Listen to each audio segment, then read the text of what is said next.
we're going to have next presenting public-private partnerships and as a mechanism for driving investments in both regions.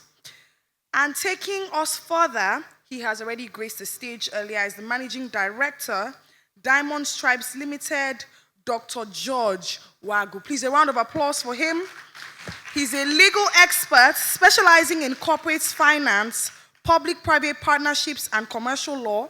He's an associate professor at Now University, Abuja, and an extraordinary professor at Stellenbosch University. With over 20 years of experience in Nigeria and in the UK, he has advised on major finance and infrastructure projects. Please, one more time as he joins us, a round of applause for him.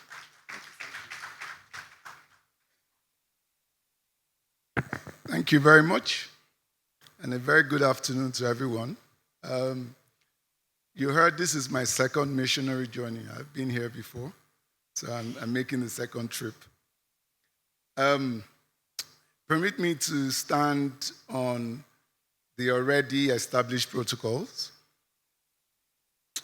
And since we're doing drums and proverbs today, let me start with a proverb, an African proverb, that says, when the rhythm of the drum changes, the dance must also change.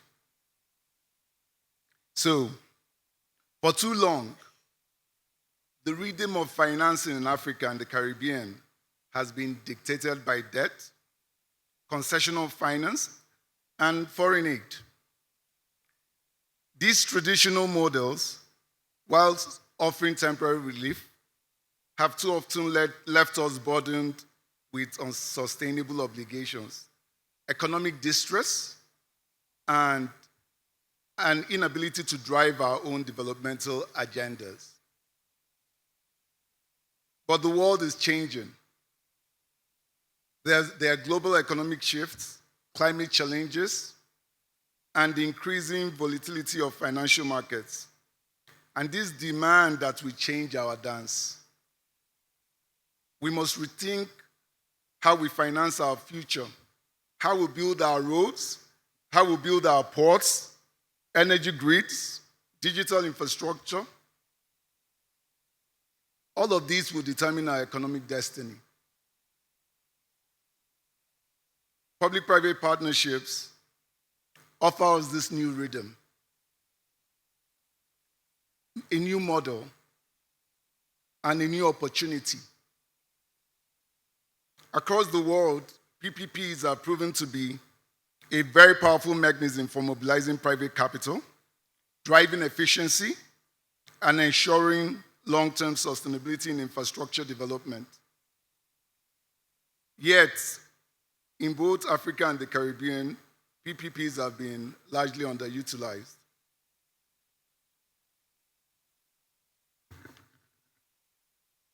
There are key barriers, there have been policy gaps, and it appears there's a bit of reluctance to fully embrace their transformative potential. PPPs are very good, but today I'll walk you through some of the key challenges and some of the things we need to bear in mind whilst we do PPPs. When I speak of PPPs, I always say risk is fundamental to PPPs. You see, when we look at risk, we always see risk as a negative event, but risk can also be very positive. And it's only when we look at risk positively that we're able to embrace innovation and the potentials in it. But risk is also a hindrance. The way we manage risk is important to attracting the investments that we require for PPPs. Whether the risk is financial, operational, political, it can derail the most promising projects. So, risk allocation is important. Investors seek predictability, stability, and clear risk-sharing frameworks. what I find across Africa, having gone across Africa to advise on PPPs, is that governments often struggle to structure PPPs that strike that very good balance between the private and public sectors, and it is key. It's very key. If the private sector is exposed to too much risk, it's likely not going to do that project. But where the public sector takes a lot of the risk, it's probably not a PPP anymore. And there's no right incentive for the private sector to do what it does best, which is innovate. The second thing I would like to mention is bridging the gap in bankable projects, moving from potential to execution. If you go around, you often hear the people say, oh, there's a lot of money out there, but there's very few projects for this money. And I always say that maybe the projects are not right. Maybe this money is not right for African projects because there are projects in Africa and there are projects in the Caribbean. We just need to structure them well. We need to do all the upstream work that needs to be done to make PPPs viable. The other issue is access to finance. We tend to, PPPs run on project finance structures, and a lot of these monies come from outside of the continents, whether it's Africa, whether it's the Caribbean. And there is need for us to deepen our markets, our financial markets, so that we're able to attract the kind of financing that we require to move our projects. And the fourth and final thing I would like to mention is that we need to prioritize community engagement. I always say that the fourth P in PPPs are the people, and they're the most important component of whatever we do. Whatever we do, we must structure around the people. Otherwise, that project will be of no merit and is likely to fail. So let me conclude by saying that today, Africa and the Caribbean face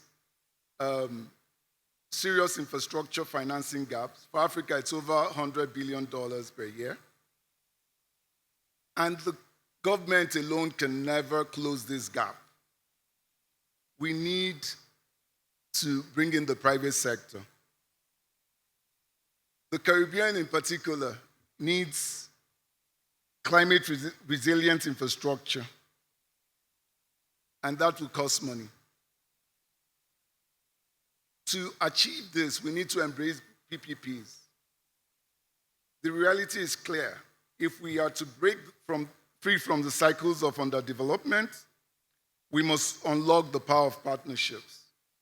Africa and the Caribbean have the capital and expertise and entrepreneurial drive to shape their own investment landscapes. That is my belief. But success depends on action, on creating strong policy frameworks, developing bankable projects, fostering trust between governments and private sector. Someone said that Igbos like proverbs.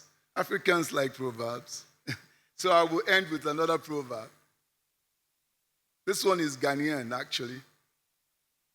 It says that a bridge is only as strong as the people who walk on it. So let me submit. Or let this summit be more than just a discussion. Let it be a bridge.